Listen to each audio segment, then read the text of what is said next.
আচ্ছা, মেয়ে হওয়া কি সহজ না কঠিন? না, মেয়ে হওয়া সহজ না।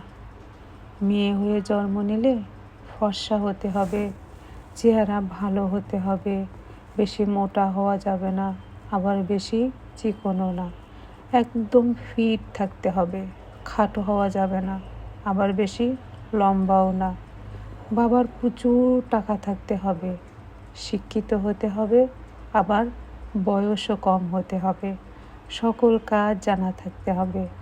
মানে এক কথায় বলতে গেলে একের ভেতরে সব গাইড থাকতে হবে। মেয়ে হলে কিন্তু ভুল হওয়া যাবে না, ভুল করা যাবে না। আর এর মধ্যে কোনটাও যদি কম হয় তাহলে যেন তার জন্ম নেওয়াটাই পাপ হয়েছে, এমনভাবে সমাজে তাকে দেখা হয়। মেয়ে হলে পারফেক্ট হতে হবে, ফুল পারফেক্ট না হলে আপনার বেঁচে থাকাটাই যেন একটা কঠিন